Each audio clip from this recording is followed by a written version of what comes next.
please feel free.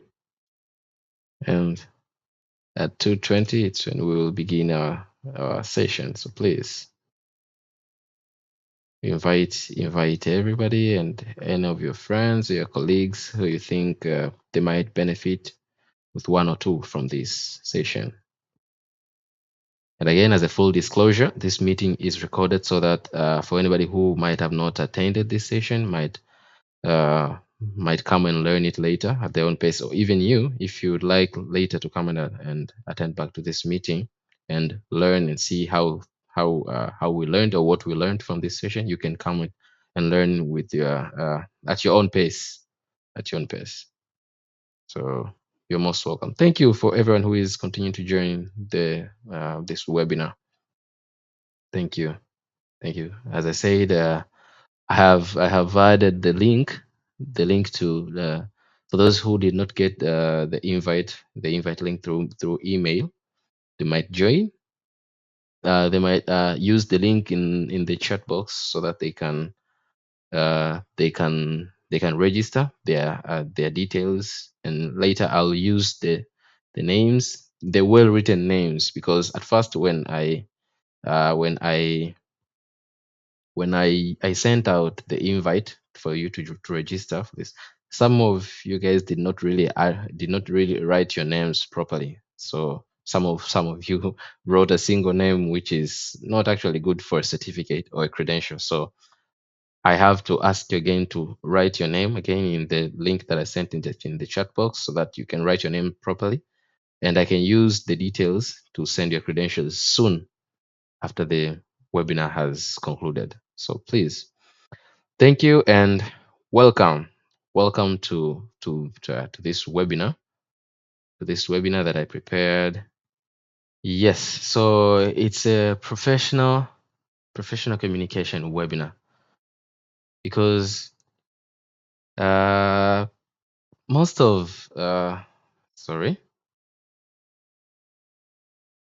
yes, most of us professionals are really good at making a lot of technicalities or technical things, no matter if you're an engineer or you're not an engineer. But what we are mostly doing is we have that mindset of things will just explain by themselves. But what really matters in issues of workplace or at professional setting, in the workplace or in any area, what keeps you identical or unique from other personnel is how you communicate, how you interact with people, how you engage with people. And so I had to prepare this webinar so that we can all learn the appropriate or the professional means of communication, so that we can gain and understand what is really required and what can really grab people's attention towards you when it comes to issues of communication. As we all know, that saying, first impression matters. So what someone sees you at first glance will create a definition of uh, how you uh, how you appear to them.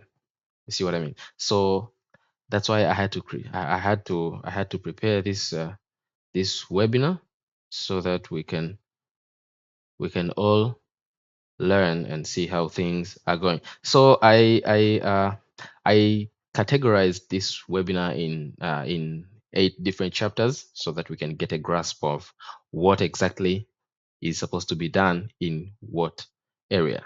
And therefore, I invite you all in this session, so that we can understand how things are done.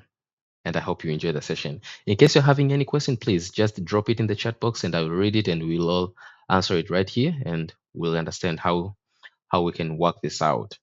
Please feel free. In case of anything, just let me know and we'll deal with it at a go.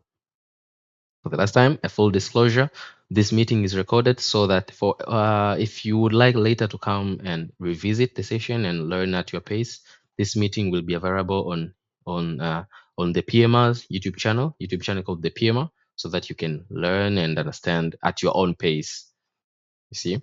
Yes, but also for those who won't be able to join the meeting, they can also revisit this webinar, which is recorded, so that they can understand what was being shared right here. And for those who later joined this meeting, I shared the Google Form link for you to register your details, where I can use those details later to send you your credentials, which you can use them in your professional social medias like LinkedIn to showcase your capabilities, your skills, and how you engage in terms of communication skills and communication etiquette. And let's get up with it. And so this is the communication etiquette for professionals, where we're learning how to master professional communication in modern workplaces. And so my name is Charles Bugeshi, and full disclosure, I am a project engineering coordinator for East African Crude Oil Pipeline, or in abbreviation ECOP. And so I'd like to invite you in this session. Well, so this is our agenda that I prepared. It's a vast list, which I'm sure after these 90 minutes we will be able to grasp and understand what has to be done in what area, in what aspect, in what scenario, because we don't really know what should be done at what area, and that's the basis of this webinar. So we have 8 agendas. One is why communication matters. We'll talk about oral communication etiquette. We'll talk about telephone and mobile etiquette, email communication, WhatsApp and instant messaging, but also virtual meeting etiquette. Seventh will be communication with different audiences. And lastly, we'll talk about difficult situations and career growth. And I hope everybody will stay till the end, because yeah, I'm full aware of virtual meetings. We only tend to to join in the first few minutes, but please join till the end, and I hope you will understand everything that is being said here. Mr. Deus Dedit, what is the webinar all about? The webinar is all about communication etiquette. We are learning about issues of communication etiquette, how we as professionals should communicate. So it does not only limit to engineers or a particular profession. It's for all of us, whether you are a non whether you are an engineer or you're having a non-engineering background, whether you're a student or you are not a student. So anybody who is a professional, you're a teacher, you're a lawyer, you're an engineer, you're a doctor, you're a singer, anybody, communication matters. And that's why I prepared this session, for us to learn how we can communicate. So these eight agendas are the one which will guide us in this entire webinar on how we will be dealing with uh, communication etiquette at workplace. So let's start. So at the end of this webinar, what I'm expecting you participants to be able to understand is, you will be able to understand why professional communication is critical in engineering. So at first I prepared this webinar for engineers, but I later realized that everybody needs to understand how things are working, whether you're an engineer or you're not an engineer. So it's something for all professionals. So it's not only for engineers. So you will be able to understand professional communication in your area of expertise, but also to apply proper etiquette across oral, written, and digital channels. And another objective is, you will be able to communicate effectively with your colleagues, your managers, your clients, stakeholders, and whatnot, who you're interacting with, because anybody that you're interacting with deserves a specific style of communication. You cannot just use a one style that fits all. That's not how it works. So everybody that you're interacting with has their own way of what they're expecting you to interact with them. So I hope at the end of this session you will grasp that. But also you will be able to identify and avoid common mistakes that damage professional credibility. How you set your first impression, how you communicate, how you send an email, how you respond to an email, and whatnot. But also the last one is to improve collaboration and project outcomes through better communication. Everything that you do at workplace is a project, whether it's a small or a large project. But what's important is we are looking at the achievement at the end of that project. So as I said, it's not only for engineers, even a teacher. Teaching is a project because at the end of the day, you have to make sure that your students are understanding what you're being to, what you're delivering, yeah, during your session. So I hope at the end of the end of the webinar, you will be able to understand what is really important when it comes to issues of communication, etiquette, and things like that. And so, in case of any question, please just drop it in the chat box and we'll get back to it as we're proceeding. So, let's start with the first part. Why communication matters in engineering. As I said, it's not only for engineers, it's for all professionals. So please uh, don't mind that engineering. It's for all professionals. So why communication matters? You know, the common myth that we are facing, we as professionals, is good works speaks for itself.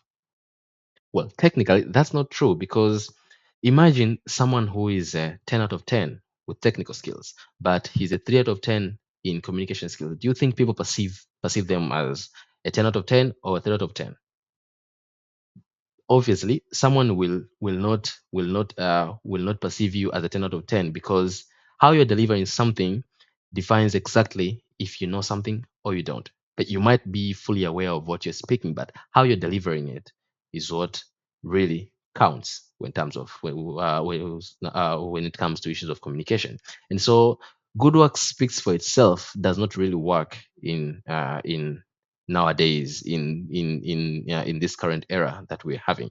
But the real reality that is that is existing is good work must be communicated effectively so that it can be easily recognized and approved, but also funded. If it's a project or a particular aspect that you're dealing with and it needs funding, you need to be able to communicate properly for them to be able to fund you. But also it can also be easily implemented. If you can't communicate something properly, it might not be easy for them to support you or to back you up. But if you communicate properly, you might have a big team at your back to support you. And so that's the reality. We should not live with that mindset of good work will speak for itself. It does not. You have to support your good work. You have to do both. You have to do the good work, but also you have to communicate that good work. Because at the end of the day, technical skills will only get you hired, but communication will get you promoted. How you present, how you interact, how you discipline yourself in terms of communication. That will get you promoted from one level to another level. And I hope you cut that at the end of this webinar. And what are the actual impacts of poor communication in workplace?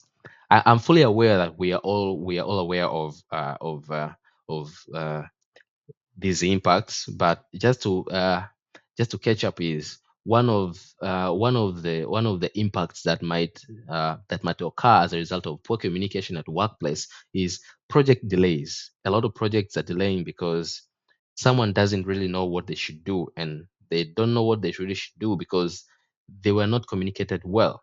So someone has to communicate something properly for someone to know what has to be done, so to avoid project delays. And that's one of the impacts of poor communication skills at workplace. But also cost overruns. You are planning to do something at this particular cost, but there happens to be some changes and they were not really properly communicated, whether to your manager or to someone superior who is responsible with the budgeting and whatnot. So cost overruns might are likely to happen in projects that are that involves funding or money. And actually, every project is associated with money. You cannot undertake a project without having money or without having a budget. So at the end of the day, poor communication might cause cost overruns, but also misunderstanding requirements. If you're planning to do something and that thing is not really communicated with your team or with your members, you might not really understand what is exactly required for this thing to be handled properly, or for this thing to be executed, or for this thing to be handled in this way as you're expecting. You might be having an expectation of what needs to be done, but how you're communicating it might not create a good picture for them to understand what you really mean in your mind. So that's one of the impact of poor communication. It creates misunderstood requirements, but also reworks.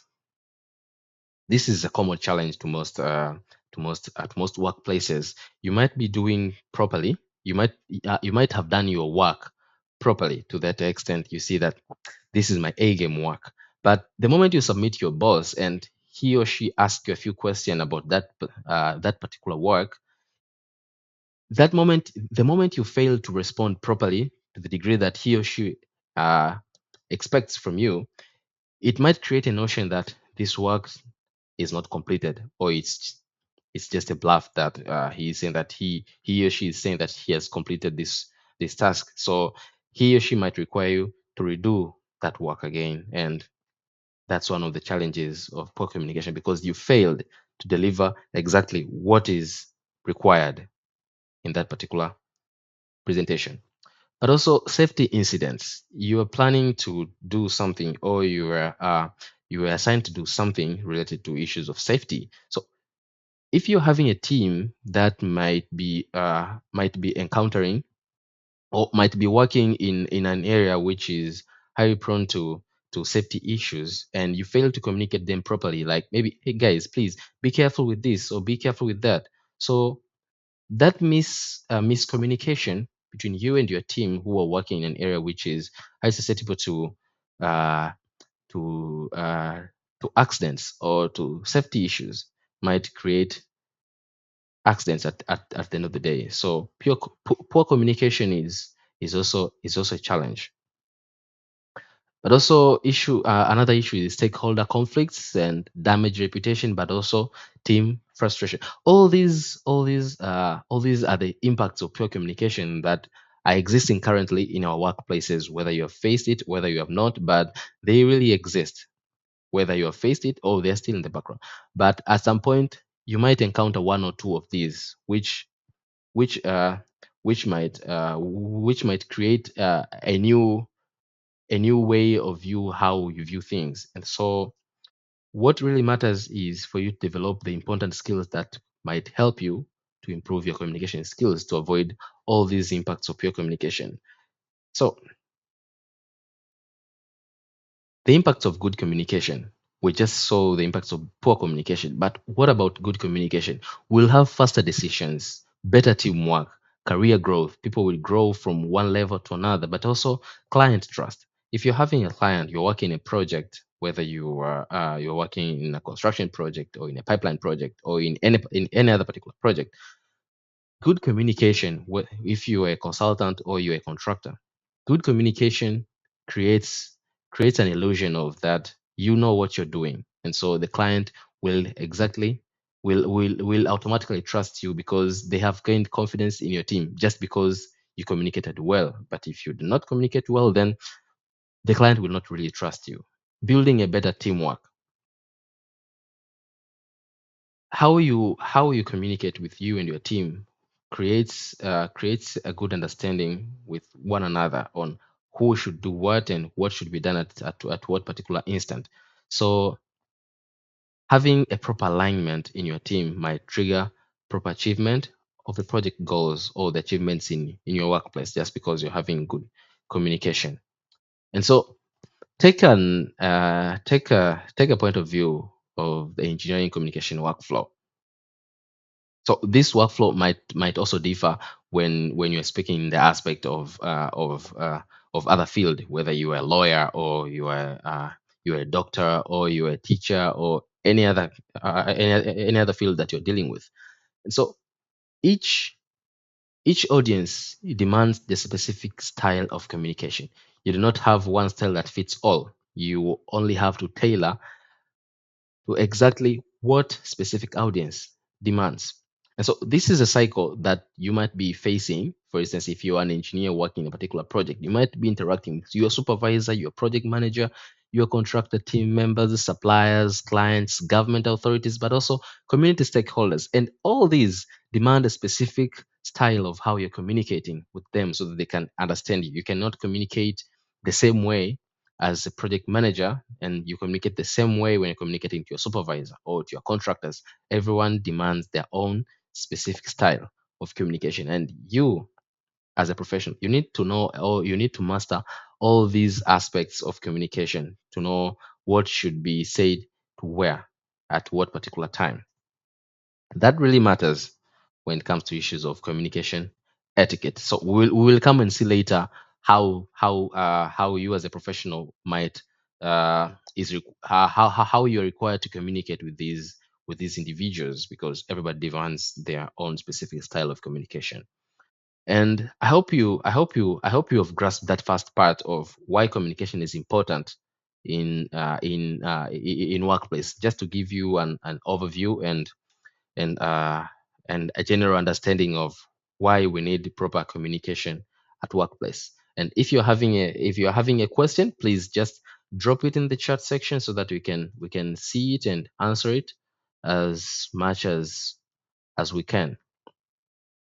Yes. So far there is no question, and I hope we're all good to go. Thank you. Sorry about that. So we're going to part two of this webinar, where we'll talk about oral communication etiquette. Oral communication etiquette is, word of mouth, what should be said at what particular time. Some people are really good at just busting out, but what's important in terms of oral communication is how you communicate with others, and that's really matters, because there are do's and don'ts that you need to understand as a professional. What should be said at what particular time, and therefore, what are the do's? The do's, which will define you as a professional. You need to first speak clearly and confidently. You might be having something good in your mind that you want to share with your colleagues or your manager or your boss or whatnot, but how you say it, how you say it matters and might justify someone accepting or denying your message. So how you speak matters. You need to speak clearly and you need to speak confidently, because that's what matters when it comes to oral communication. You might be having something good and people still reject it just because on how you speak and how you articulate your words. But also, you need to be an active listener. Imagine you're in a group of people, or you're speaking to someone that you just met. Maybe it's your boss or it's one of your colleagues. Active listening is one of the traits that we are not taught in school. We are taught to read, we are taught how to write, we are taught how to speak, but we are not really taught how to listen. So we are all listening just for the sake of answering out. See what I mean? And so we're not really taught what should be done at this particular instant. Is this person speaking about this thing, or is this person speaking about that thing? So what we are always doing is we are listening to respond to that particular person. We're not listening to understand and and give out the that answer which is really expected for us to respond. And so you need to be an active listener when doing oral communication or doing a professional conversation. That's one of the do's. And also, you need to maintain professionalism. This is really key when it comes to issues of oral conversations. When you're speaking to your colleague, maybe your age mate, or maybe you're speaking to your boss, those are two different levels that you need to make sure that you keep in mind what should be said to where or to who.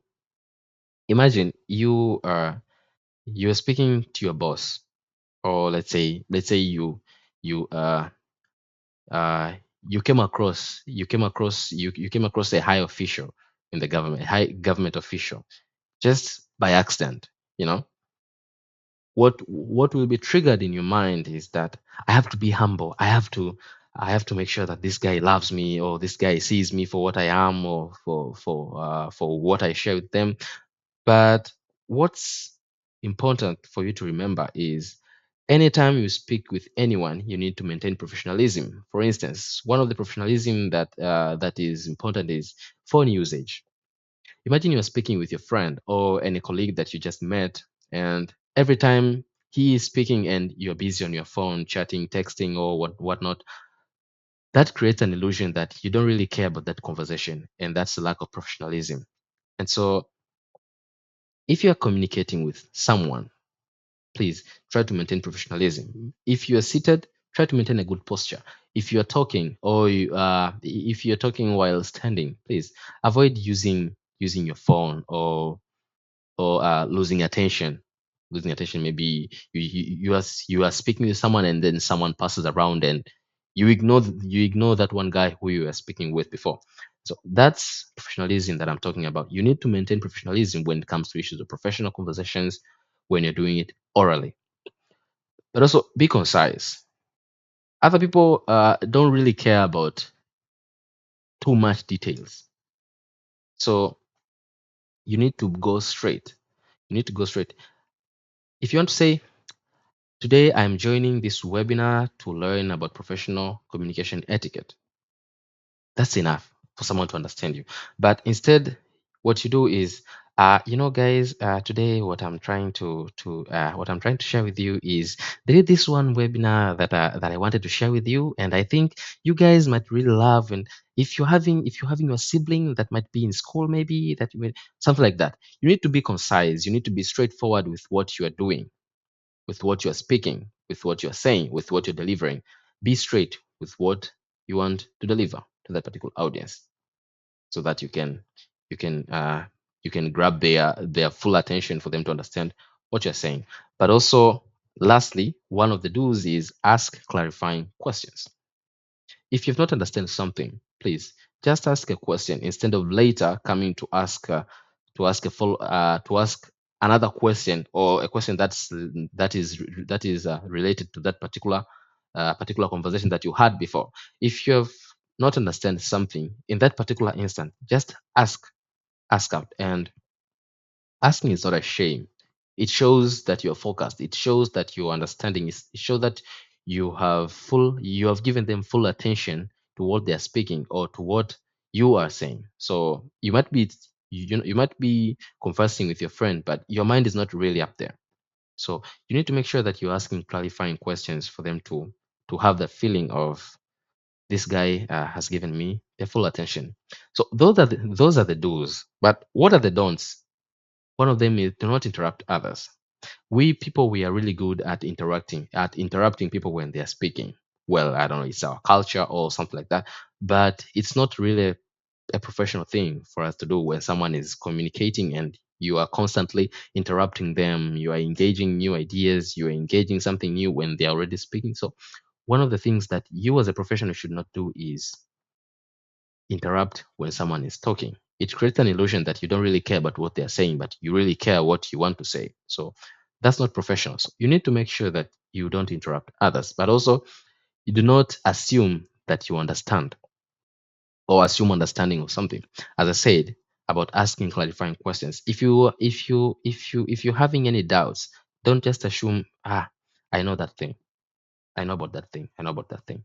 Just ask, because you might be having your own intuition of what that means, but what that person really meant is not really what you're having in your mind. So do not assume that you understand what someone is saying unless it's totally clear that they're explaining to a 10-year-old kid. And so if you're having any troubles, just ask and do not assume understanding. Also, do not use jargon. Jargon are those words, or those technical words that are related to only your field. For instance, when I say uh,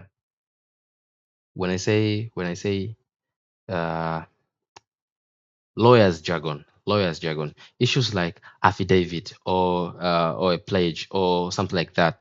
It's a jargon that is only known to lawyers, or it's a word that is only known to lawyers. Or for instance, if it's an engineer, issues like PNID, or issues like feed, or issues like let's say data bridges, drawings, things like that. Those are jargons that are only familiar to your career, to your profession, but they're not really familiar to that particular person. So when you're conversing with someone, please avoid using jargon or non-technical. Avoid using jargon to an individual who is not of your career, or who is not within your professional within your professional background. If you're an engineer, speaking to an engineer, that's fine. Use as many jargon as you want. But if you're an engineer speaking to a teacher, avoid using jargon. If you're a lawyer speaking to an engineer, avoiding use jargons. So that's one thing that you do not have to do when you're conversing with someone. But also, this is one of the things that we normally do, and we find it really comfortable for us to do: rising voice when it comes to disagreements. You do not really have to raise your voice, because it shows that it creates another wave of understanding on how you think, or how you manage your emotions when it comes to when it comes to misunderstandings between one another. So when you're having a trouble or you're having disagreement, just speak with low voice. Don't raise your voice, because raising your voice doesn't guarantee that something will change, or that someone will change their mind and come come to your idea, so that they can you can have you can have an agreed decision at the end. So speak slowly, speak professionally, so that someone might understand you. And lastly, speak over people. We tend to believe that we know people, we know how they feel, we know what they think, we know how they do, but we don't really actually know how they do, how they feel, how they think. So you do not really have to speak for someone, speaking for someone, or speaking on behalf of someone. If you're trying to address something, just speak for yourself. Do not pretend that you know someone else is you know what someone else is thinking. That will create something else, and it won't be really good. So those are the do's and don'ts when it comes to issues of professionally conversing with people, oral communication. And so issues of meeting meeting etiquette. What you need to do. All this falls oral under oral etiquette, under oral communication etiquette. So there is issues of meeting etiquette. If you're planning to have a physical meeting with someone, which will eventually mean oral conversation, some of the things that you need to do before meeting that particular person, you need to first review the agenda. What are you guys going to talk about? What are you going to discuss about? So you need to know the purpose and the topics in advance, so that you can contribute meaningfully, instead of just being there and listen, or just look at that particular person who is speaking and whatnot. So you need to review the agenda, but also you need to prepare your updates. If you're having a meeting with you and your boss, or you and your senior or whatnot, you need to do your homework.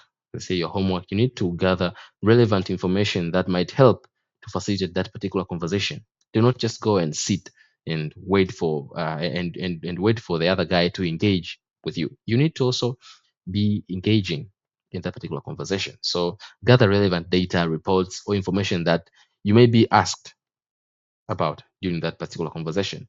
But also anticipate particular questions that might be asked in that conversation. If you're having a conversation about a monthly report, you might be asked about the trend, which which you as a professional communicator, you need to do your homework and anticipate that this guy might ask me about this question. This guy might ask me about this question. So you need to make sure that you've done your homework and uh, prepared uh, prepared a particular set of questions in your mind that he might ask you. But also, do not just prepare questions. You need to prepare questions and answers. If he asks me this way, he or she asks me this way, I will respond this way. If she asks me this way, I will respond this way. But mind you, those answers need to be legit and well proven and backed by relevant data and reports. But also, you need to confirm attendance. This is really crucial, because most people tend to receive invites, but they don't really confirm their presence. Like when I sent this the invite to this, only few people reached out and replied to the email, which I really appreciate. And it does not mean that for others who did not reply to confirm their attendance did not they did something bad, it's totally fine. But under uh, professional etiquette, professional communication etiquette or meeting etiquette, you need to confirm your attendance. If someone sends you an invite, see what I mean? Sends you an invite like we need to meet in a particular diner at this time. You need to send them a response like I'll be there or I won't be there, so that so that those guys might know what to do if you're not present, instead of just staying silent and waiting for that time for each and then starting to call you like, where are you, we're already here and you have not attended. So it won't create something good, and it creates that illusion of this guy is really careless and doesn't really care about anything professional. So confirm your attendance. As we all know, in wedding invitations, there is that single line with 5 letters, 5 or 4, RSVP, 4 letters, RSVP, Respondez s'il vous plaît. It's a French word which means respond, please, or please give response. Respondez s'il vous plaît. You see what I mean? So you need to confirm your attendance, that this event I'll be able to attend, or this meeting I'll be able to attend, and whatnot. And so I hope you understand that before meeting. But during the meeting, you have now confirmed your attendance and you have attended the meeting. During your meeting, you need to first arrive on time, because punctuality signals or creates that illusion of this guy respects others' time. This guy is professional and this guy respects others. You need to be on time and you need to stay focused. You do not really have to be engaging yourself in other things here and there while you're having a meeting. You need to give your full attention to that particular meeting and make sure that you understand what is being said and what is being discussed during that particular meeting. But also, you need to take notes. If that meeting involves taking notes, you need to take minutes of meeting, so that you can understand, or you can remember what were the key decisions or the action items and that were assigned to you, or they were being discussed during that meeting. But also, respect speaking turns. As I said before during oral conversation, the don'ts: do not interrupt people. If it's your turn to speak, please speak. If you don't have to speak, if you don't have anything to speak, just pass that turn to someone else and they'll speak. But do not interrupt. What you have to do is raise your hand and wait for for the organizer to allow you to speak. And if you're in a conference meeting, please, when you're not speaking, just mute, so that we cannot hear we cannot hear that background noise that is coming from your surroundings, because that's irrelevant. But what's important is your attendance and your understanding during that meeting.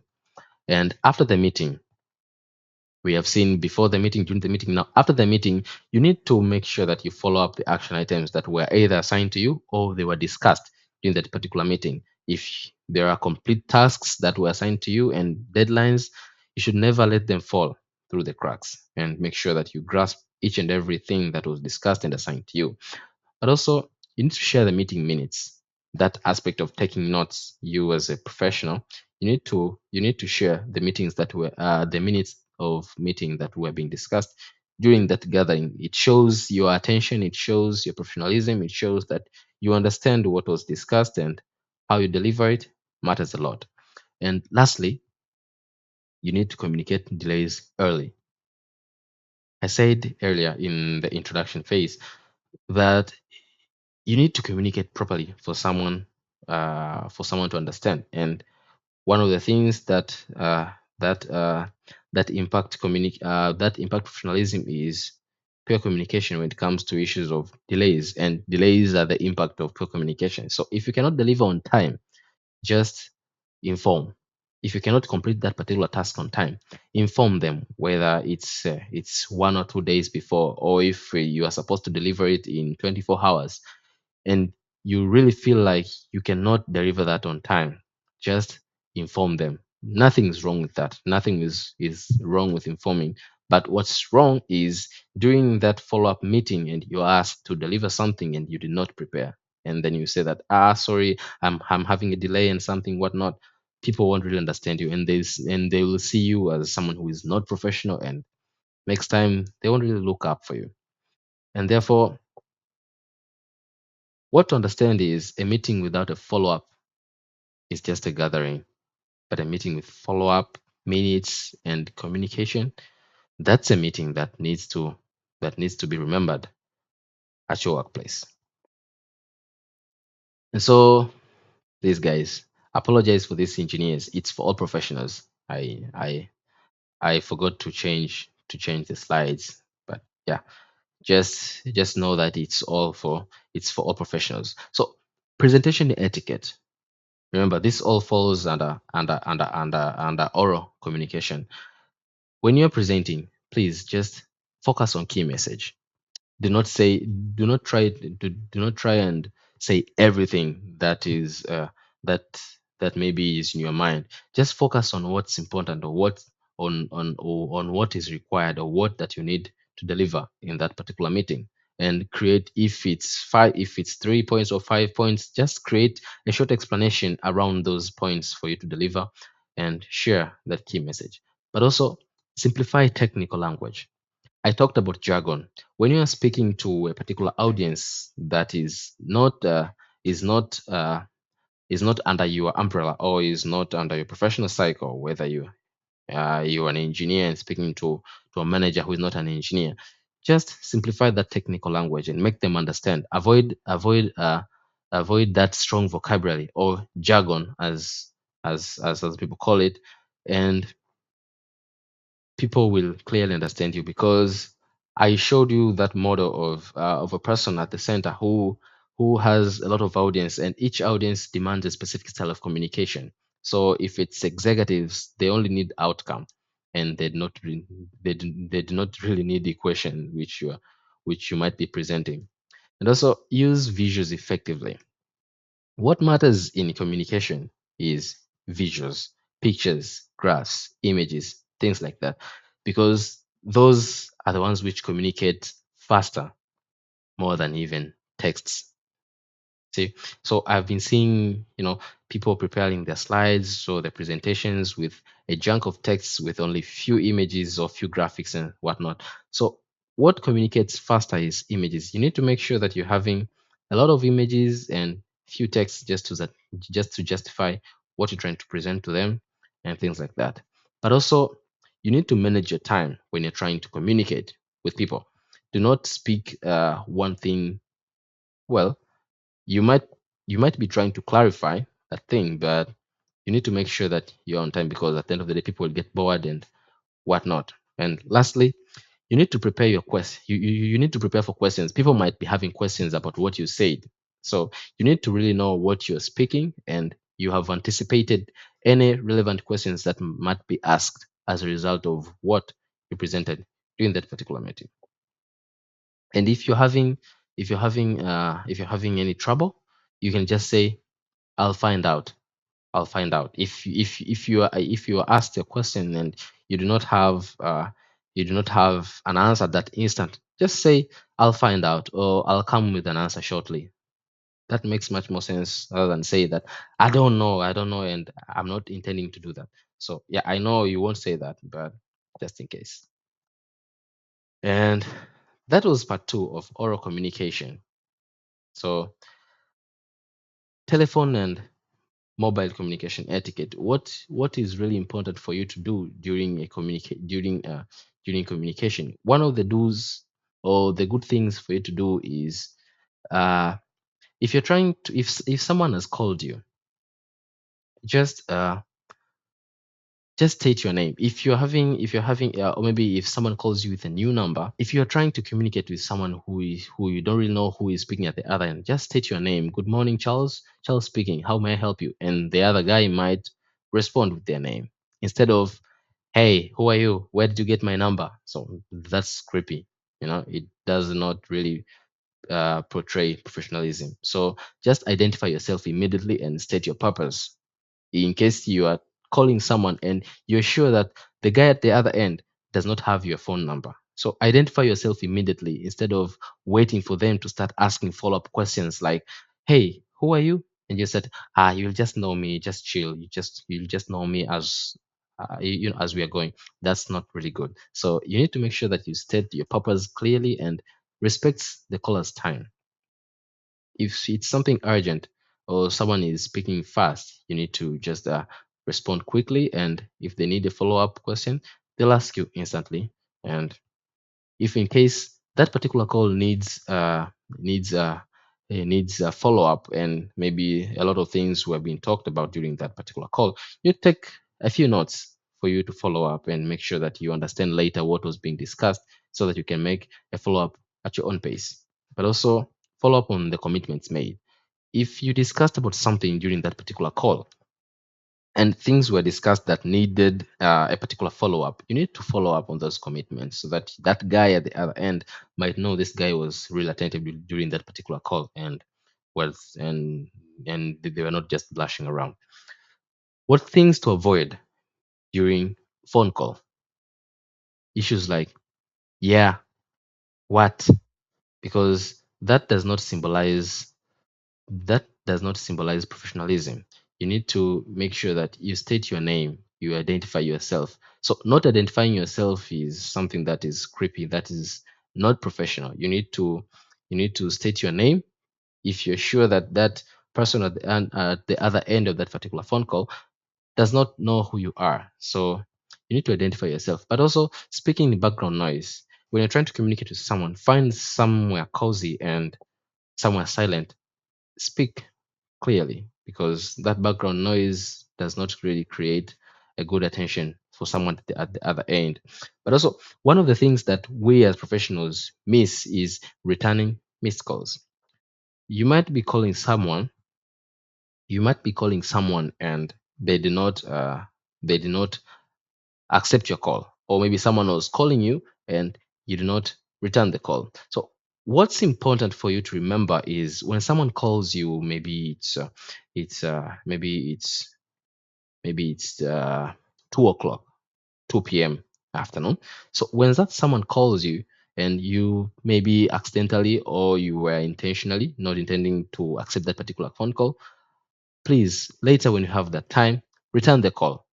Same applies to the guy at the other end. If you call someone and they not and you do and they do not accept your call, they will turn you back. They will turn a call back to you.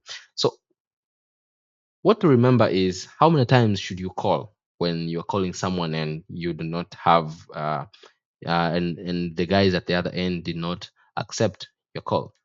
Professionally, you need to call once. If something is important, you need to call once. But if something is urgent, call twice, and not more than that. Because calling more and more times does not really mean that that will fetch the guy from the other end and teleport them to where the phone is and and make them respond to your call. Because if they want to respond to your call, they will respond to your call, and if they don't, they won't respond to your call. So if something is important, call once. And if it's urgent, call twice, not more than that. Same applies to the guy at the other end. But if you receive a missed call, please return a call.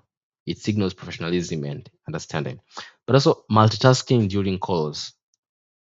A lot of people, when communicating with someone during a phone call, might be having a lot of things at their plate at that time, and someone at the other end might not know what you're dealing with at that time. So if you're having a task that is at your hand that particular time, and you don't really have time to communicate, just let them know. Maybe I'll call you back after a few minutes, or I'll call you back after a few seconds, or I'll call you back at this time, so that they can be aware that you're currently busy and you don't have time to communicate for them to understand you properly. But if you're losing attention just because you are working on other things instead of focusing on that particular phone call, it signals that this guy doesn't really care of what I'm trying to say, and they're just busy with their own thing. So that is not professional, and you need to make sure that you do not multitask during calls. And the last thing is hanging up without closing properly. Just because you end up the call doesn't mean that you closed up with that particular guy or that particular person. So make sure you're having a good closure during that particular phone call, so that the other guy or you can have the signal of This guy is fully aware of what we have talked about, and they understand what is supposed to be done and what not. So you need to hang up with a proper closure. So this is the best part. WhatsApp and mobile messaging etiquette. What should be done and what should not be done. If you're trying to communicate with someone during maybe using a message or or WhatsApp, most of us do this. Boss, hey boss, hey Mister Boss. So that's not really professional because what's boss? That's not really good.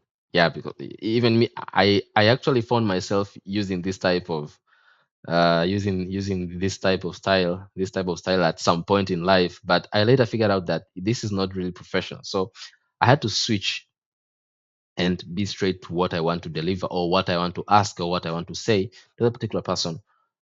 And it's critical when that particular person does not have your phone number or did not have your contact number at that particular instant when you're texting them or when you're writing a message to them. And so you need to avoid these short words like boss with a lot of question marks or what. But what you have to do, just be straight to what you want to say or to what you want to say. And that signals this guy is professional. This person is professional and they know what they want. They know what they need. See what I mean? So you need to just say something like good afternoon or good morning. I would like your approval on the attached work schedule when convenient. Short and clear, straight, concise, and clear for someone to get a grasp of what you really want. So you might simplify a whole essay with just 3 words or 10 words, and that guy at the end will understand clearly what you really want to be done. So the golden rule in professional messaging is be concise. Just one clear message. Avoid sending multiple messages. It does not really mean that guy will respond to what you're trying to say. So you need to send you need to send a concise message and a clear one, but also you need to respect working hours. So this is for working professionals. If you're trying to communicate with someone, because some people or some of your colleagues are family guys or are family ladies, they have their families, they have their children, they have their whatnot.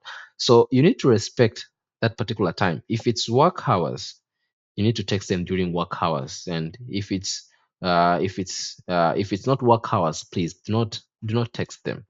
If it's something about work or something about any particular issue related to work or something like that, please try to respect work hours and try to think, will this person respond to me at this time? Because messages are supposed to be an instant communication. So I mean, if someone wants to, if someone wanted uh, something which is not instant, they could have sent a passenger pigeon, like during the medieval times when they are writing messages through the pigeons. So they would have just written a message through a pigeon and sent. But if they're sending a message, means it's an instant. It's an instant mode of communication that they need a response from you. So you need to respect working hours, because if you text someone maybe at 12 a.m., that's not really professional because it's late and people won't actually respond to you during that time because they are asleep or maybe they're busy with their family and whatnot. So you need to make sure that. But also, do not share confidential data on medias like WhatsApp. If something is confidential with that particular company or that particular organization, do not share it on WhatsApp. Just use proper channels like emails and whatnot. But also use professional language when trying to communicate. As I said, you should you do not you use things like boss, hey, but be straight with what you want to say. Good afternoon, good morning. I would like to ask about the progress of this report. What should be done and how can it be done? Something like that. Clear and professional. But also avoid forwarding unverified information. If you're just hearing rumors or some things which you are uncertain of, please do not send it over, but verify it yourself first before sending it over to someone else to verify for you. So you need to do your own homework and ask them as a follow up, or ask them if they know what you know already, but don't send unverified informations. But also, lastly, you need to confirm receipt when critical. If something is urgent and important, please just confirm that you've received and that you have received that particular message or that particular inquiry, so that they can know they're in a good stand. Sorry about that. So that's what you should do when it comes to issues of WhatsApp messaging.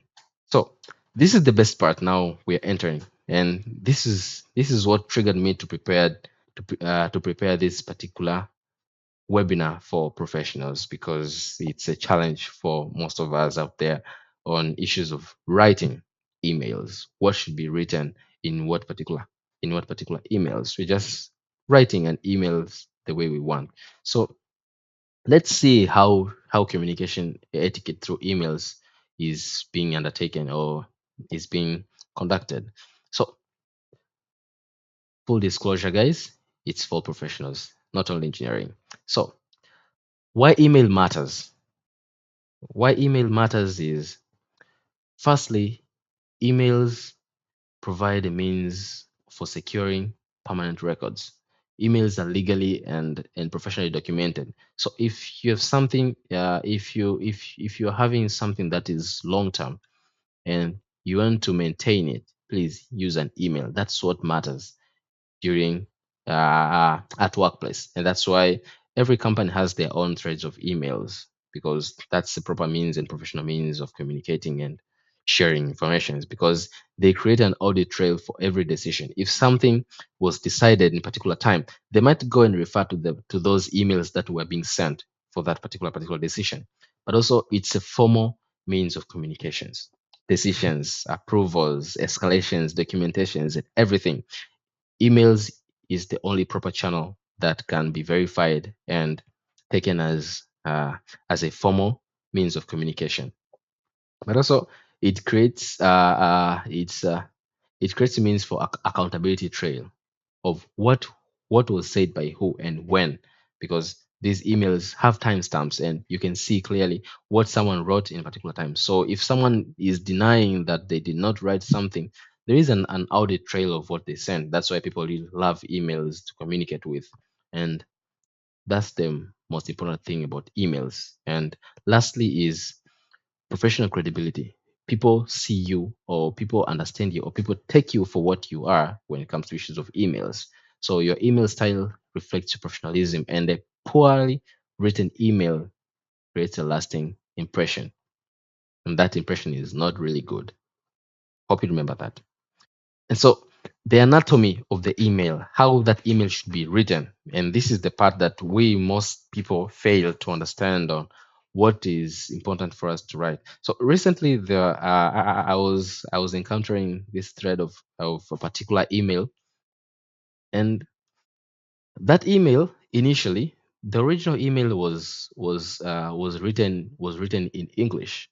But what's strange is that people who were replying to that email were replying that email in Swahili, and it really broke me down and it was messy. So we need to understand that if something is written in a particular language, please respond to that particular language. If it's written in a particular formality, respond to that particular formality. If it's casual, respond casually. But if it's formal, respond formally. So this is the anatomy.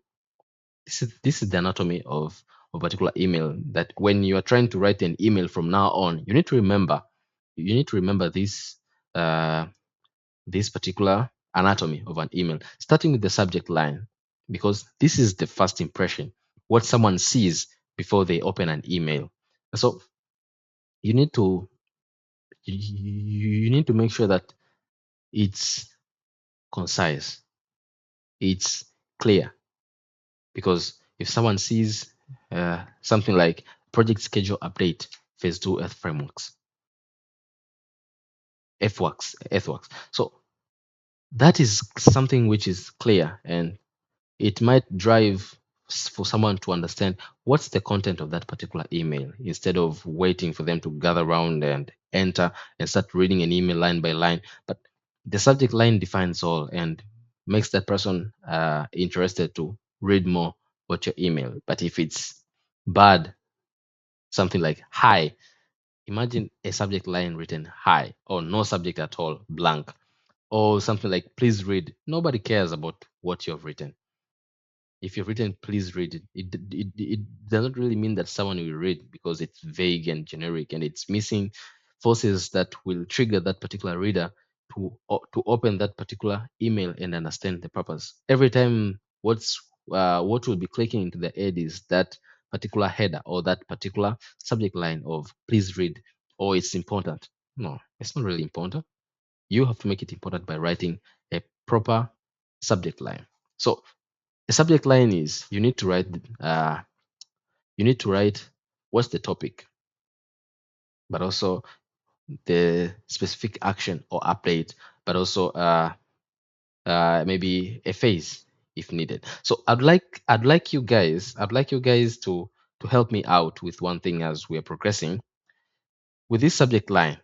So try to create a particular subject line that uh, that will inform someone about this communication etiquette webinar in 2 minutes. So write it and post it on the uh, on the chat box so that I can see about your ideas on how you have understood issues of the subject. Right? Make it concise, make it clear, because that's that creates a first impression. So in 1 minute, go guys. Let me see.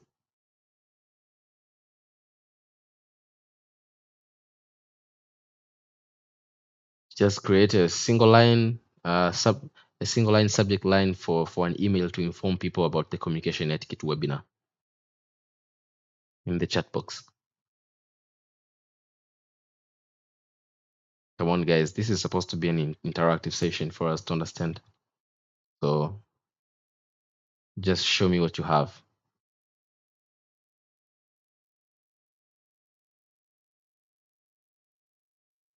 We have some few questions, and we'll respond to them after this after this part. Come on, guys. Come on. Just give a few ideas of what you think is a good subject line. Yes, modest. Invitation to communication etiquette for professionals. Yeah, that's good. That's actually good because it's a topic. A topic is inviting, and specific action or update is a communication etiquette webinar. See what I mean? Yes. So a phase and date, if needed, that's not relevant because you can input that particular date in the email itself. So yeah, that's good, Modest. Really good. Anyone else? Yes, that's it. Invitation, communication etiquette for professionals, 2026. You guys are trying to copy my own email. Come on. But yeah, it's good. That's good. That's good. That's good. That's good. That's it. Nice. Anyone else? One last volunteer. Geoffrey, invitation to enhance professional communication etiquette. Excellent. That's good. That's straightforward. That's good. That's really good. So these are the good examples of professional subject lines. So I mean, that's what that's what you need to remember when writing a particular subject line and email, because that's the first impression for you to make that someone respond to your email or to get interested to respond to your email. So the next part is the greeting and the body. This is where people really fail because most of them they are trying to do what is being avoided. Like, hey, hi there, or no greetings at all. Because and in an email, you need to greet someone or you need to inform someone like, okay, how are you doing? Something like that. So what's required is for you to use on the right side, like good morning. Good morning, team. If you're sending an email to a huge number of people in one uh, if you're sending to many recipients at once, you need to write good morning team or good morning member, something like that. You need to show that sense of appreciation, so that sense of greeting, that sense of consideration. So, or if you're writing to one person, just write like dear Mr. Someone or dear Miss Someone. Let them know that you have included the name of you have mentioned the name. Do not just write hey or hi. That's not professional. So you need to state a particular proper introduction or a greeting with with a professional intro like dear or hello or good morning, and mention their name. If it's one person, good morning Charles, or dear Charles, or hi Charles. You not just like hi there. No, who is there? Because there might seem that there is someone called there, which there isn't really. So you need to mention their name. It signals it feels really good if someone mentions your name. So you need to make sure that you remember that you mention their name every time you write an email. It signals that that email is focused to them. So the body the body structure is divided into three parts. So the first part is, what's the purpose of you writing this particular email? State why you're writing this email uh, in the first line or in first place. So if it's an email to inform people about the communication webinar, so you state this is to invite you to the communication webinar and whatnot, something like that. But also the second part now, for you to provide the necessary context of where, why, how will that webinar be conducted. So in the first part you've written, this is to invite you to a professional communication etiquette webinar, and for provide the details, this meeting will be conducted via Google Meet on this date from this time to this time, and we'll be using this particular link here to join. See what I mean? And later now you will state the action required. Specify what you need. If you need verification of attendance, just state like please confirm your attendance. Or if it's something that you need people to come with, you might say prepare your own slides during that particular presentation so that you can showcase what you understood. So these are the important aspects that you need to remember. All this anatomy of the body of an email: proper greeting and proper alignment of the purpose, details, and action required. Trust me, people will respond to your emails instantly, so long as they get all the details. You have given them a good context, but also you have stated the action required during action required in that particular email. So that's that's something to remember. So this is a sample email that I prepared to you. So to who? To who? So to who is your recipient, your main recipient? If you see CC means carbon copy, and mostly it's is meant for someone who should see that conversation, but that email is not actually sent to them. So they cannot respond to an email unless you have mentioned them. And the right moment you mention them or you have tagged them in that particular email, their address will directly move to the main recipients area. So if you have written to project.team at ecop, and then you have CC'd the project manager, this email will be sent to the project team, but the project manager will also see that particular conversation. And you have written the subject, a proper subject, like procurement status update, which is uh, you want to inform them of transformer installation on what particular phase 3. So something like that, something concise, detailed, and professional. And so dear project team, that's the introduction, that's the greeting. You might even state you might even say hello project team, or good morning project team, something like that, because you have sent an email to the project team. So make sure that you write the name of that particular person or that particular entity. So if it's a project team, dear project team, please be informed that procurement of the power transformers for phase 3 substation has been installed complete. That's the reason why you have written that particular email. And what follows is the context. the details and whatnot. And lastly is the follow-up or the action that is required. For any inquiries, please contact the procurement team before this date. That creates an uh, illusion uh, of uh, of urgency or of importance, because you have stated all the details that you need to engage. So even if you want to follow up on a particular aspect, or you're having a particular inquiry that you need to follow up, just write a professional email like this. State your name. I mean, like state a proper greeting, but also why you're sending that particular email. Give them a context, give them details, and also lastly, give the action that is required from their end, and they respond to your email instantly. But at last, please put your signature. A signature in emails is just your short credential details for them to understand where this email from. So just put a good closure like best regards or kind regards, and you add your details. If it's your name, your position, and your phone number, your company that you're working with. If you're sending that email to an entity or someone that is outside of your organization, you need to add that particular signature for them to understand where this email coming from.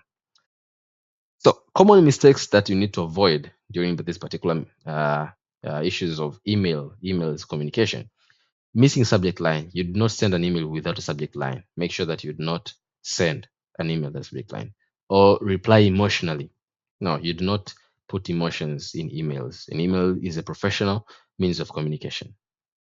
Or if it's an email that needs an attachment, do not forget an attachment. Please, always remember to add an attachment. Issues of poor grammar and spelling. That's crucial. It's because that defines who you are professionally. So even if you don't know proper grammar, there are more tools nowadays. There are more tools. There is Copilot you can use for them to correct your grammar. You have drafted your email, and then you can just use Copilot for it to for it to improve your grammar. But also writing in all caps. No email is written in all caps, because it creates an illusion that this guy is shouting, and that's not important, or that's not appropriate when it comes to issues of professional communication in emails. But also reply all overuse. There is this part of replying all in emails if you're using vendors like Outlook. If you're using Gmail, it's not really available, because most of the tools that are available in Google do not really have this part of replying all. They just have one option of reply. But if you're using vendors like Outlook, you have this option to reply all. Reply all signals that if someone sent an email to you and CC'd others in the CC section, that reply will also be sent to those people. But if there is no need for you to reply all, or for them to know that you have replied, please do not reply all. Just reply to that particular person who sent you that particular email.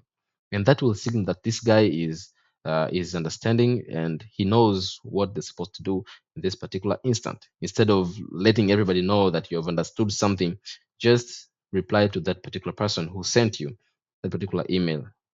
The other guy in CC is just like an FYI for your information. So that's what you're supposed to do. So avoid overusing that reply all option if you have access to Microsoft Outlook. So the best part, the fifth part, we just saw this. We saw this in brief issues of WhatsApp and instant messages. So you need to choose the right communication channel for you to deliver your output or your inquiry or your request or your anything.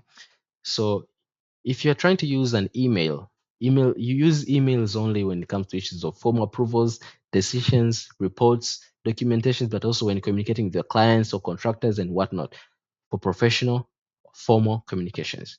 But use WhatsApp when you need quickie informal updates. Or maybe if you're on team coordination, you just set up a group team and something like that. If it's urgent thing in your team, just use WhatsApp. But if it's a complex decision or sensitive matters, please just use a phone call instead of waiting for someone to reply to your text and you need an instant answer to that particular thing. Just use a phone call and let them know that you're having this and this challenge in this, so that they can get back to you and respond to you as quick as they can. But also, another channel that you might use is meeting. And when do you use meetings? Meeting, you might use meetings in issues of decision making. If you're having a huge chunk load of decision that needs to be made, you cannot make them on your own. So you need to gather a meeting for you to brainstorm major milestones or major decisions that needs to be made, instead of just making them on your own, and they might not really end up well for you. So use meetings to avoid conflicts that might occur as a result of you doing things on your own. And lastly, video calls. Video calls. That's why at the beginning of this session, I insisted on turning on your camera so that I can see who am I speaking to. But it's well, if you are working remotely, you're having your team is working remotely, you need to make sure that people are having that sense of collaboration by seeing each other through videos or interviews or presentations and whatnot. So those are the channels that you need to select. But also platforms, something like that, issues like WhatsApp, you might use them when you're trying to communicate with teams. But also, if you're using Microsoft Teams, yes, it's also good for collaboration, and but also for formal conversations and structured team communication, because you can also create groups in Microsoft Teams. Yes, but Slack as well. I'm not quite sure if people are aware of Slack. If later we will get time, maybe in another webinar, I'll come and share things about these tools and how you can make good use out of them. So, virtual meeting etiquette. We were just left with two parts and we're running as fast as we can. So, virtual meetings, best practices is as you can see them. So, you need to join 2 or 3 minutes early so that you can get it, you can relax yourself and set up your mic or your video and whatnot. So, if you need to test your microphone, you need to test your camera, you need to you need to come early and test your microphone or your video. But also, if you're not speaking, you need to mute. You need to mute your audio. But also, when there is a need for you to turn on your camera, just turn on when appropriate. Use professional background. If there is no professional background, I don't think if mine is professional as much, but yeah, it works. Yeah, but if there is a need to use a professional background, just use a professional background. Dress appropriately. Don't dress in a way that will trigger others, and avoid multitasking. As I said, do not uh, do not engage in something else when you're trying to present or you're trying to do something. You see, yeah. So something like that. Those are the best practices for you to do. So this is the part that I talked at the beginning, communicating with different audiences. So you need to adapt to your audience. Who are you speaking to, and how are you supposed to speak with them? So if you're speaking, if you're speaking with someone, or maybe it's an engineer speaking to fellow engineers, what you need to focus on is issues of accuracy, specifications, data, and methodologies that you've used in that particular instance, so that they can understand, because you're all having common jargon in your communication. So speaking issues of accuracy, data, specifications won't really have a problem with them, and they will understand you easily. But when speaking to management or executives or people at the high levels of management, you need to make sure you speak issues of cost, because that's all they care. Issues of cost, schedule, risks that is associated, but also outcomes. They do not care about the size of the drum or size of a bolt, or say if it's 2 inches or 3 inches. What they care is what is the risk associated with that. Technical details, leave you only have to leave that part to the technical team. When speaking to clients, your key focus might be what you need to base is the benefits, the progress, the solution that you're bringing. You need to avoid the unnecessary jargon, as I say. Keep the jargon to yourself and to your colleagues that you're working together with. And so, because you also need to build the confidence to your client that my project is working well, that we are doing is working properly, and things like that. But also, lastly, when you're talking to community stakeholders, the key focus is you need to focus on simple language, local impact, timelines, but also you need to set up a Q&A time for them to ask to ask you questions and you to respond to them. It creates that sense of collaboration between you and uh, and the guys in your community. So this is just is just a breakdown of what you need to communicate with the management. You need to. I once came across this methodology called bluff. It's a bluff framework. Bottom line up front.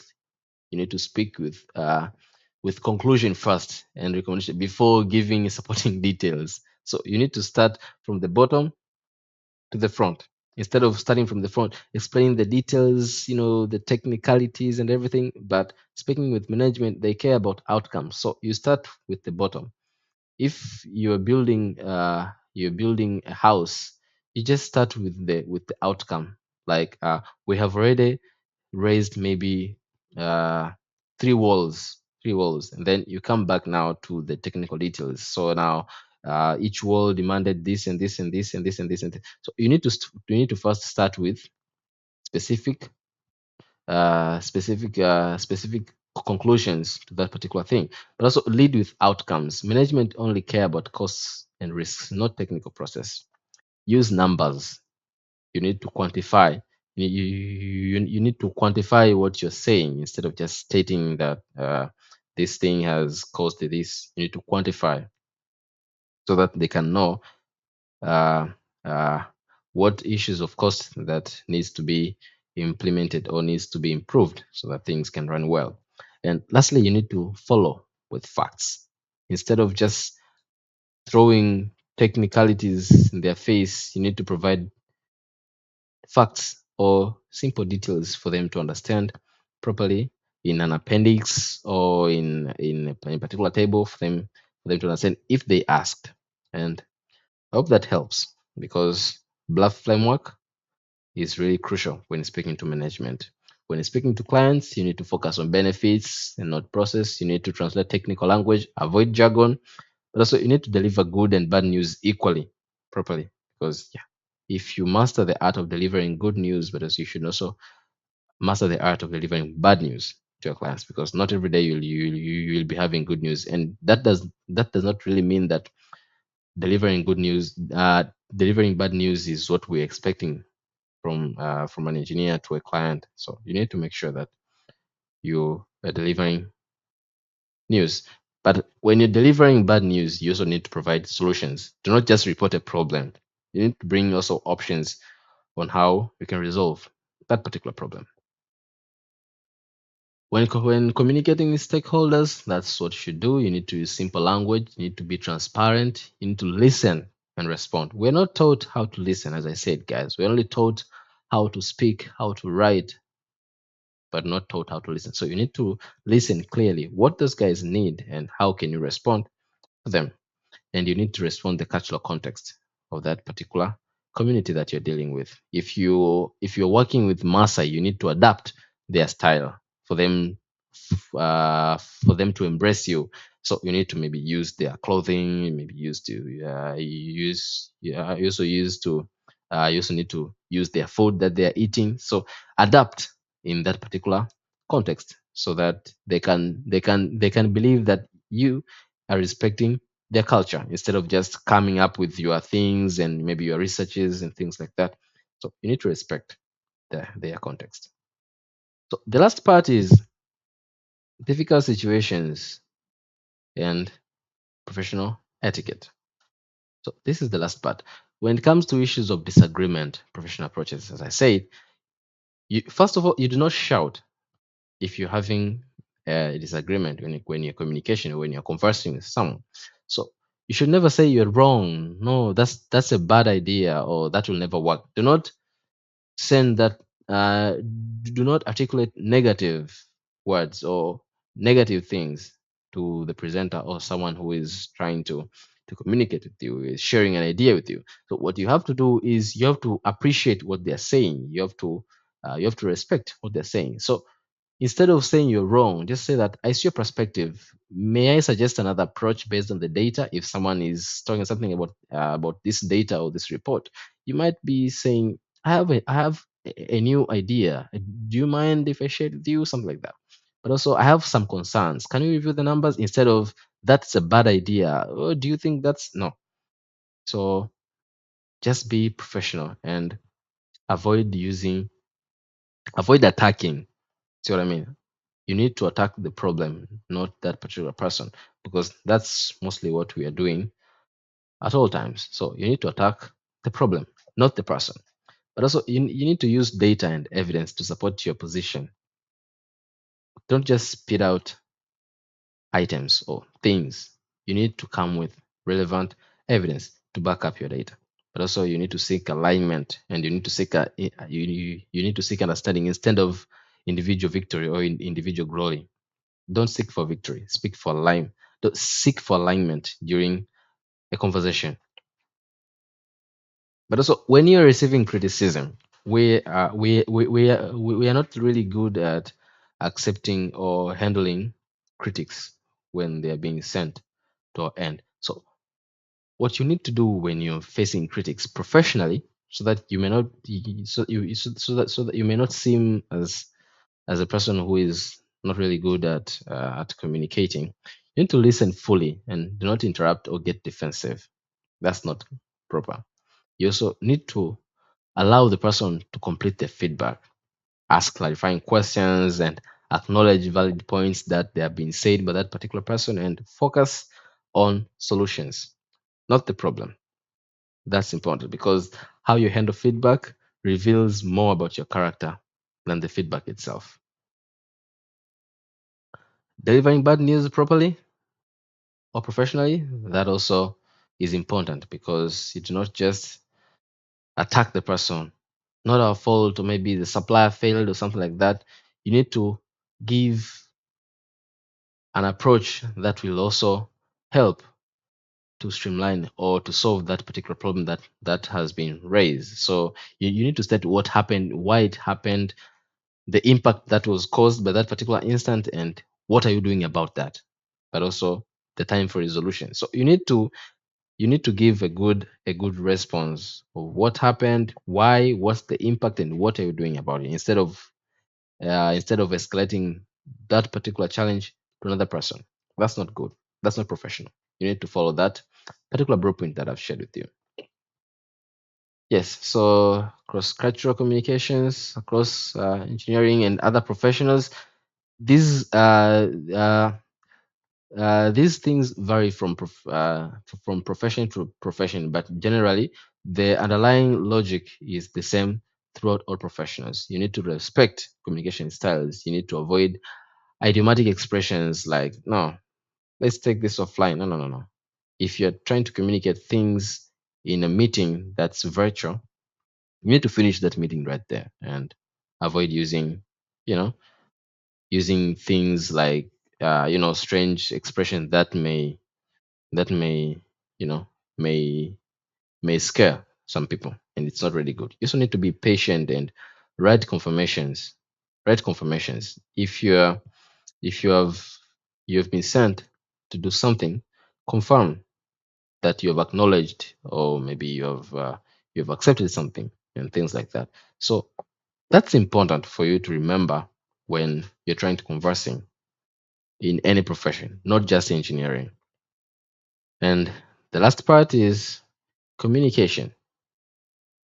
So the formula for success is competence and communication competence gives professional success. As I said earlier, we're living in a world where people say my skills will just communicate from themselves, but they don't and they won't. You need to facilitate them. You need to empower them. You need to you back them by proper communication style, and that will influence promotions, put you in positions of leadership, give stakeholder confidence, but also project success if you're working in a project in any of your fields. And so here is an activity for us to do. I want you to help me and spot the mistakes in this email here, if you can find any. So spot the email mistakes if you can find any. Just write in the chat box.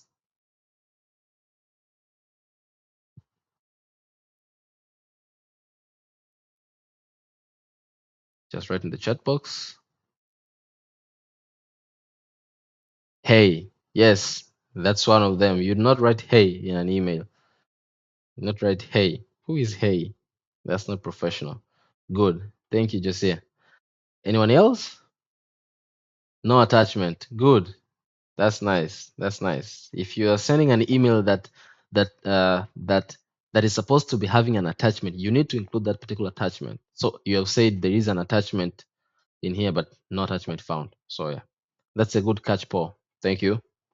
Anyone else?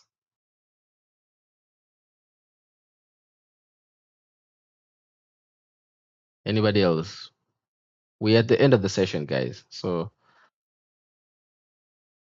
come on. Anything else that you can spot? What do you think of the subject? What do you think of the subject? Important. Then what? Important. That's not. That's not. That's not it. Who cheers? Yes. Who cheers? Who's cheers? That's nice. Nice. Nice. Nice. You not just write cheers at the end of the day because you have stated that it's important and then you're writing cheers. No. You need to be professional. You need to write your name at the end of an email. No signature. Yes, there's no signature. That's good. Need to write the name and title. Yes, that's good.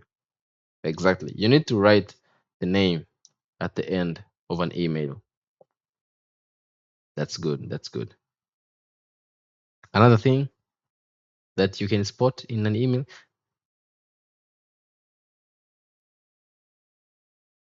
need you, just the casual chat, write you. Yes, exactly. Exactly, Eska. You do not write abbreviations or you do not write uh casual casual texts or casual words in an email. You need to write a full word, not just letter U. No, just Y or U. That's a good catch, Naomi. Thank you. Any other thing that you can spot in the email? Come on, guys. Come on, come on, come on. There is one thing. There is one thing here that I can see it.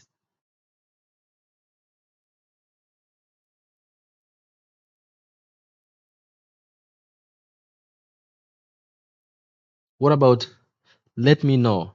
BWT. What is BWT? BWT is by the way, but you do not write abbreviations or things like this in an email. That's not proper. Things like BWT. What's BWT? No, that's not it. You do not write this. See what I mean? But also issues of grammar. Grammar. These pronouns, you do not write personal pronouns in small letters. For instance, if you're identifying as I. No, not write that. See here? Here you wrote properly. So there are many things that you can avoid from this email. So the subject needs to be clear, not like important. Then what? Nobody's is understanding anything from this subject. And hey, no, you can write good morning everyone or hello everyone, not hey. That's not good. And but also if you have stated that you have attached a file, you need to attach that particular file. So that's a good catch. All right. So this another activity. There is a scenario. A critical pipeline weld inspection has just failed. What is the most appropriate fast communication action.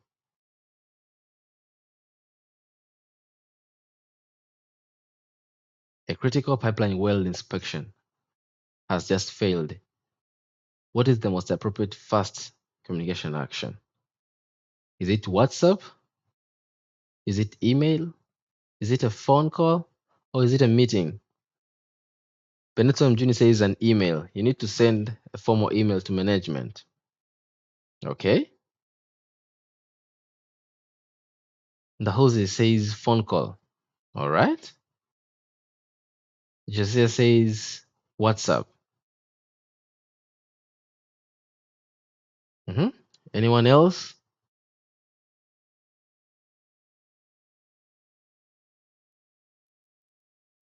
Hey, Maron says it's WhatsApp. You need to message the group chat. But why? Why? Why do you think is that's appropriate? If you remember, I stated the variation of urgency of information on what particular means that you need to use when trying to communicate something urgent.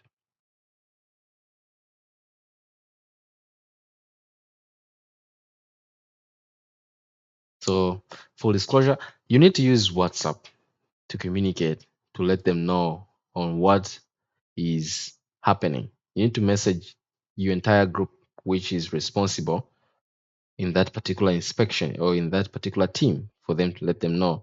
If it's an email, you need to you need to send a formal email to management after you have already confirmed with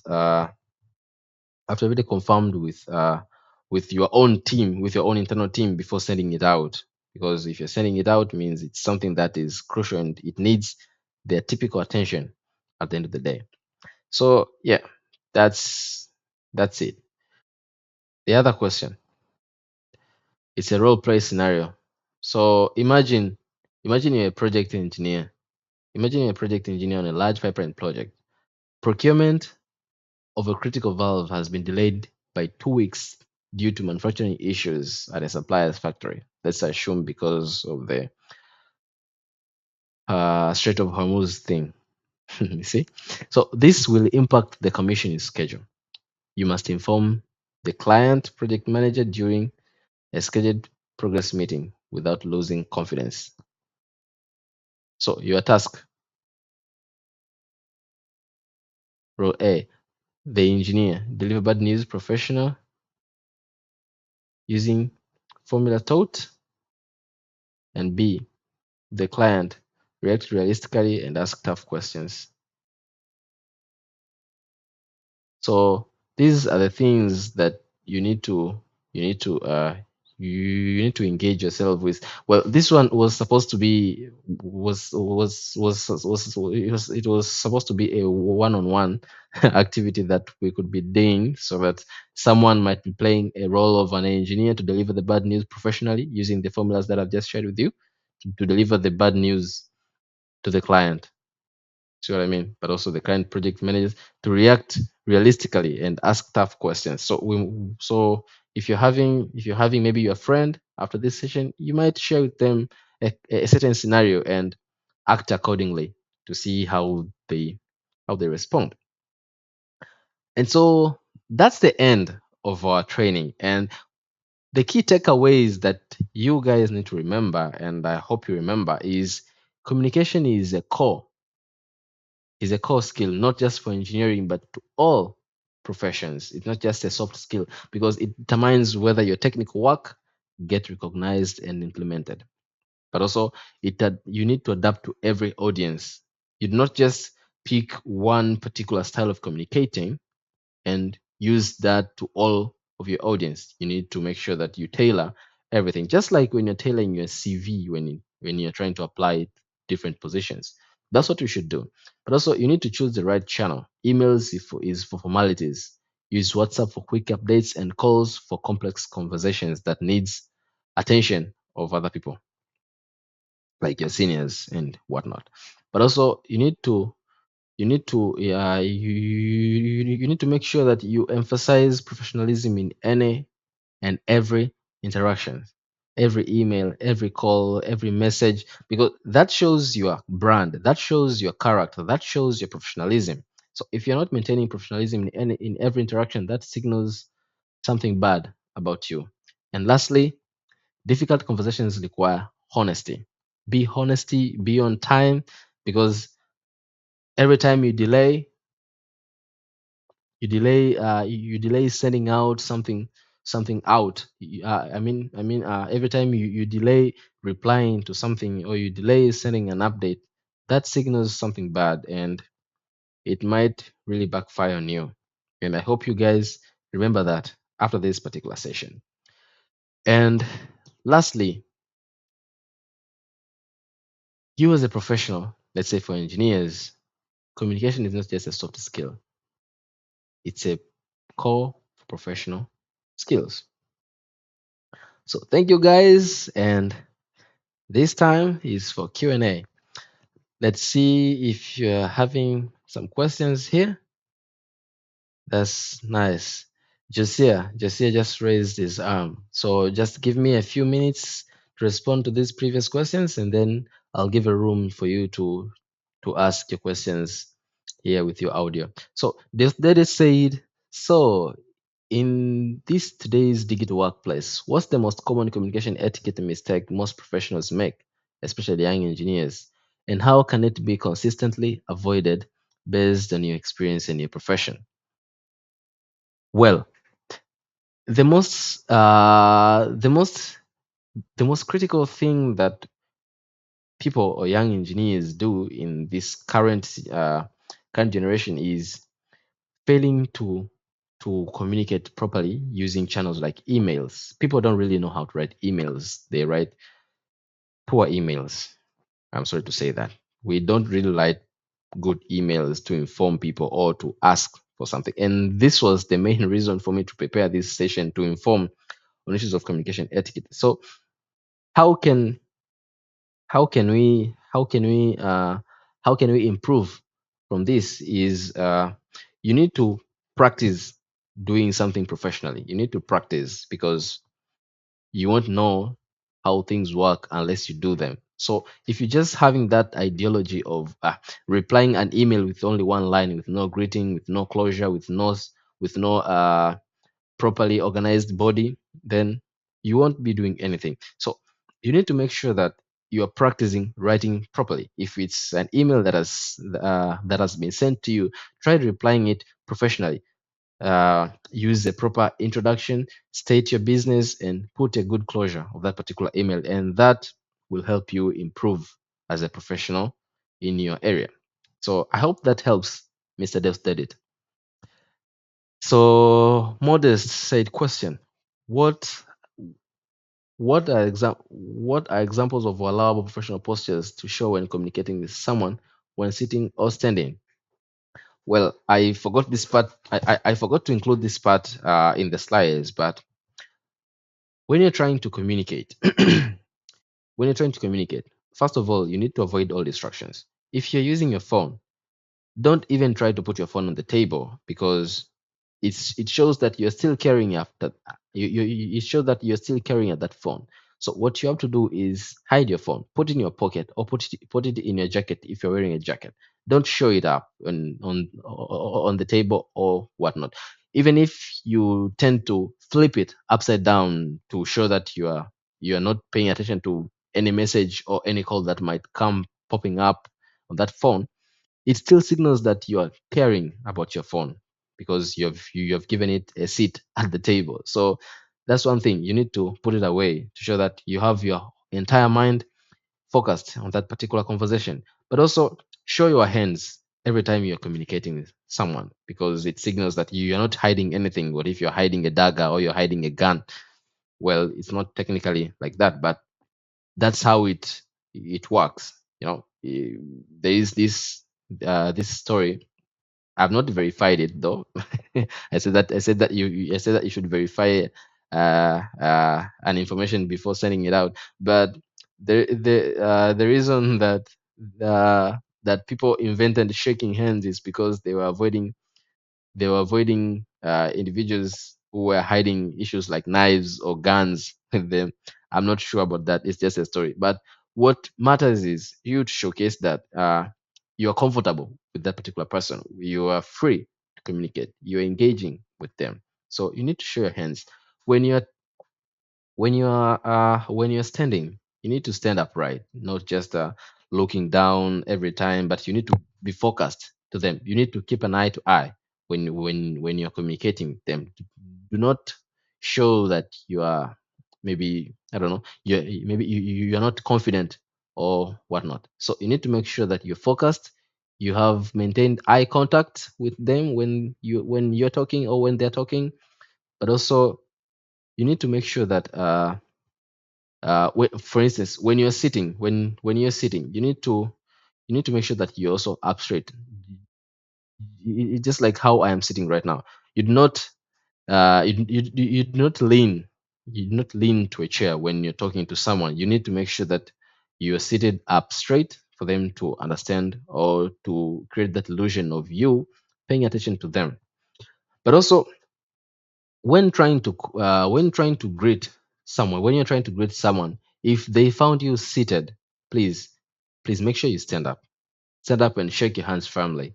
Don't just greet someone or extend your arm for them to shake to for them to shake their hands with you while you're seated. Make sure that you stand up and show that sign of respect and professionalism, that you respect them and you understand their value. So yeah, I hope that helps, Mr. Modest. Yes. Any other question? Let me see if there is. So those are the two questions that were only in the chat box. So if there is someone else who is having a question about the webinar, please, you can just write it out or speak it out right now. We're having a few minutes left for us to close up this session. So you're welcome.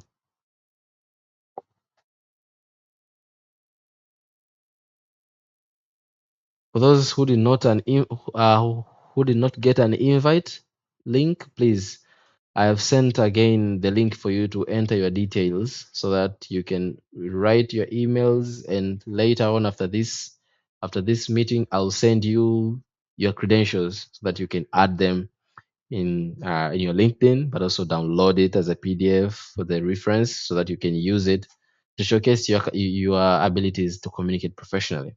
So use that link to register. It's in the chat box.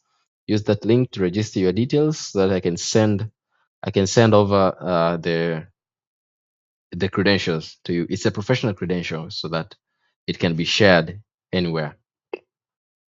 Any questions, guys? It's time for Q&A. Come on.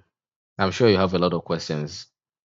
So don't leave this webinar without asking questions and later coming to wonder what happened, how do I do this, how do I do what.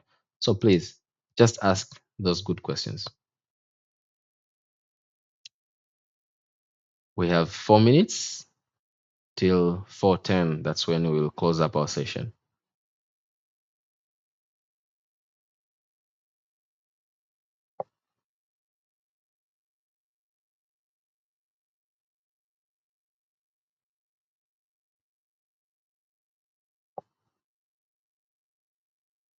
If you have any question, please, this is the time. This is the time so that we can understand and clear all the doubts that we are having. And I believe from this what you have learned, you'll be able to write professional emails, you'll be able to communicate properly, know where, how, and when to communicate, issues of urgency, how to communicate in instant messaging, and things like that. Please make sure that you maintain professionalism when you're communicating, because that is key and that defines how someone perceives you, how someone sees you. So you need to make sure that you create your own brand by communicating properly. Yes. So if you're having any questions, you can either put them in a chat box or just raise your arm and ask it out.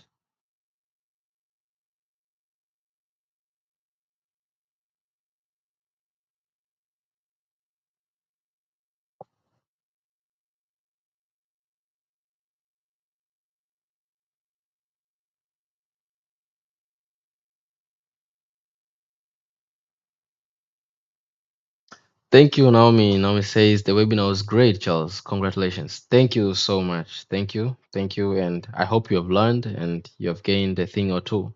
So thank you. Thank you so much for your time as well. Thank you. Thank you, Sufu. Thank you. Thank you. If you have not registered in this link that I've shared with you right now, please do that so that you can receive your credential after the after this after this meeting instantly in just the next 10 minutes. Nelson, dear Charles, thank you for the great presentation. Would you mind sharing a copy of your slides with us? Definitely. I will definitely share with you these slides. I will definitely share with you. So don't worry. Thank you for the reminder. Asante sana. Karibu. Thank you, guys.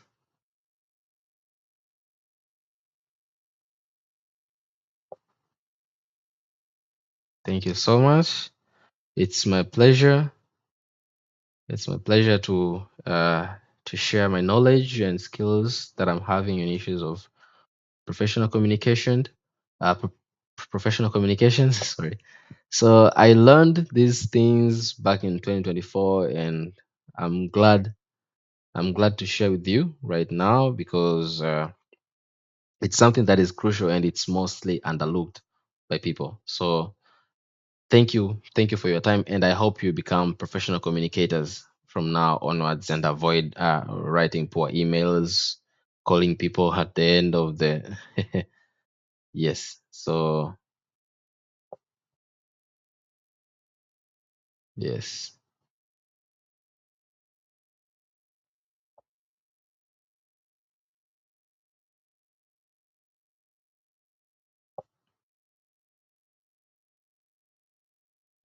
Someone is sharing their screen.